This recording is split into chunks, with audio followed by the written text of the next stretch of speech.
back in, I believe, 2017, 2018, when Nintendo released the NES and Super Nintendo Classic Editions, those things were amazing, but I think they put them out for a specific reason, and that was to get that Nintendo hype going, launching the Nintendo Switch coming off of the Wii U, and how that wasn't the biggest success ever for them, and I think it was just about hype, but they really, hit that little nostalgia itch for people with that, retro gaming. And there was tons of rumors and speculation like, oh, they're going to release a Game Boy Classic Edition, a Nintendo 64, mini, and it never happened. And I have my doubts that they ever will do one again. And, we had Sega doing the same thing, putting out Sega Genesis Mini. And they recently said that they're not really into that anymore. And I just think that that fad has kind of died out. And you just see like little niche type of things coming out from little off-brand companies maybe. But the big players, I really don't see them bothering anymore. But now, I guess we got to fill the gap, right? And the one that I was always kind of looking forward to and hoping for was a Nintendo 64 Mini. And now we can make a, one ourselves that kind of looks the part.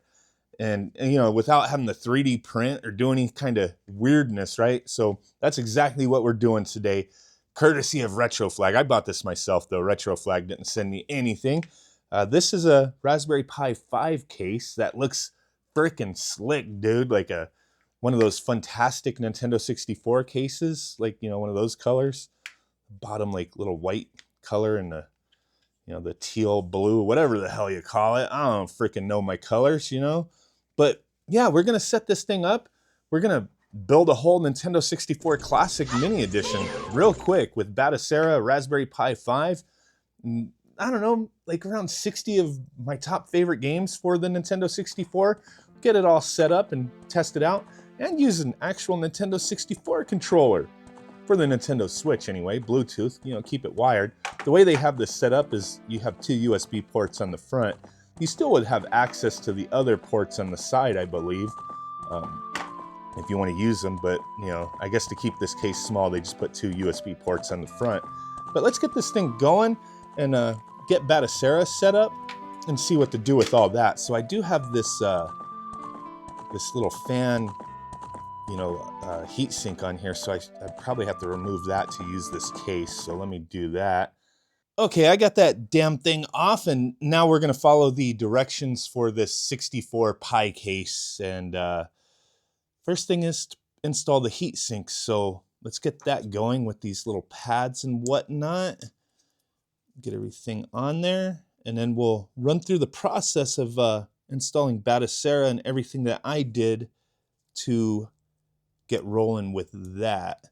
So I'm assuming this one goes right here. They have a diagram for everything. Everything's supposed to go. Fan power, heat sinks, okay.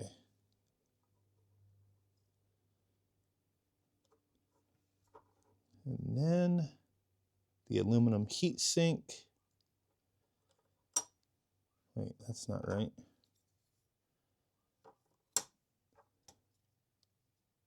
Like that. It's kind of a little bit of a, it's easy to get together, but it's a little bit of a pain in the butt with, manipulating some things here and there to get, especially the GPIO, that part, attaching that and then getting everything in here lined up. But overall, it's not too bad. It's not too bad.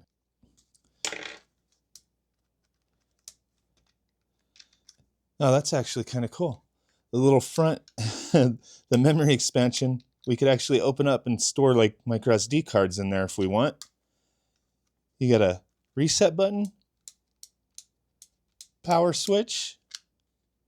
That's cool. The only thing I don't like with this case is that they kept it micro HDMI. They could have added like an expansion board to make it full-size HDMI. I mean, Retro Flag has done that before.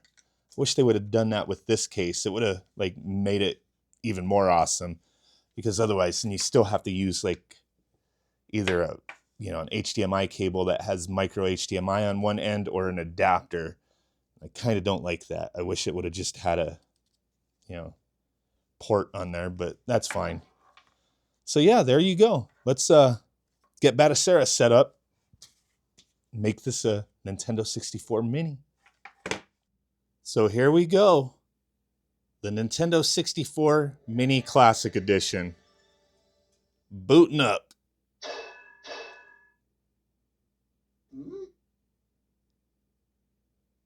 Hello.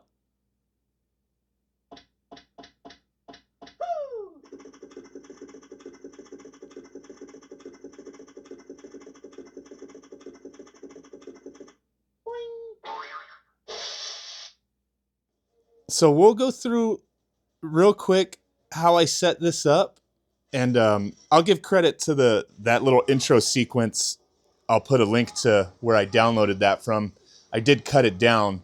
Thought it was pretty awesome to have that as a setup. I'll show you how I put that in the system as well. But went to the Basera download page, download Basera for the Raspberry Pi 5, extracted it, used WinDisk Imager to write it to an SD card.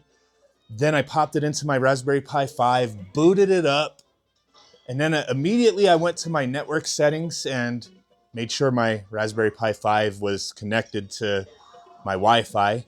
And then from there, I used FileZilla, logged into that to throw some ROMs into the setup here on Basera. And that was simply it. Throwing the games that I chose to put in there, and then also that splash screen for the boot up sequence, and then some music as well, because they do have music that plays in Basera, just some random music that they throw in there, and I just wanted some Nintendo 64 music to play randomly, so you could put whatever music you want to randomly play, your own splash screens, that kind of stuff, and I'll display on screen where you put those, what folders to throw that stuff into. And it's pretty simple. And then from there, if you want to, get screenshots and box art to make the setup look a little more nicer, let me get in here. Like this, if you just put your games on here, they're not going to show the box arts and videos. Like as an example, I have Blastcore here playing a little, video for the game. Every single game I have here, I went through and made sure everything was uniform in the sense, but have a little video play for everything, box art, description. It doesn't show that automatically. You have to scrape that.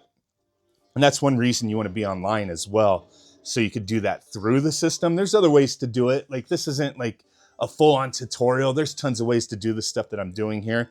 But just scrolling through, these are all the different games I put in here. Some of my favorites. I mean, obviously not, going to be everybody's favorites, but some of mine. A lot of stuff I love to play on the Nintendo 64. And if, Nintendo actually made a Nintendo 64 Mini, I'm not necessarily thinking that they would put all these games on here. I highly doubt they would put 60 games. I would have thought maybe they would have put like 15 to 20, possibly. Obviously, a lot of the first party stuff. But yeah, I mean, is this kind of a waste to just have Nintendo 64 on this build? Well, I mean, it just takes a small little micro SD card. I have tons of micro SD cards, so it would say, hey, just have a little Nintendo 64 only build. I always like doing that with Raspberry Pi setups, having like specific builds, PlayStation only build, an arcade only build, instead of having like a full-on everything in one build, which is still cool. Like I have that Wolfenose build, that 1 terabyte that we did a video on recently, and that's pretty cool. It has like everything on it. But I used to love doing stuff like this, just like little simple builds and whatnot. There's other customizations you could do here. Oh, and using this Nintendo 64 controller, it was just as simple as connecting through Bluetooth and the sync buttons right here. But the configuration will be all jacked up on here. You have to go into, let me remember real quick. Was it in game settings? Oh yeah, game settings, and then per system advanced configuration. And then you go to Nintendo 64, and then you go to controller 1, and you choose the controller type as Nintendo 64. And then it will set this controller up perfectly, and it'll work exactly like a Nintendo 64 controller. Otherwise, no matter how you like wind up configuring it or the auto config, it'll just be kind of wonky. But if you set it in that setting, controller type Nintendo 64, as you see right there on the screen, it works perfectly. You have to set it to Nintendo 64 type, and it'll work just fine. Let me just jump into a game real quick. Oh, and like the bezels, they'll automatically be like a Nintendo 64 bezel, but if you go to the bezel project, you could download that, like the specific bezels for each game. So that's pretty cool. Let's see here. What else? What is there? What else is there to mention? I don't know. There's like tons of little things you could do with a build like this, but I thought it was pretty cool. I do wish the Raspberry Pi was still like a cheap option like it used to be back in the day, but yeah, it no longer is, you know, that $25 to $35 single board computer emulation option. It's quite a bit more expensive nowadays, but I still like messing with it. And I thought this, Nintendo 64 case is pretty cool. So there we go. You know, having something that looks like a Nintendo 64, playing with a Nintendo 64 controller. Oh, crap. I thought was pretty awesome. And very easy to set up, too. I see. And then on this, I hit start and the home button, and it exits. But yeah, that's my Nintendo 64 Mini. Let me know what you think. Thanks for watching. Bye.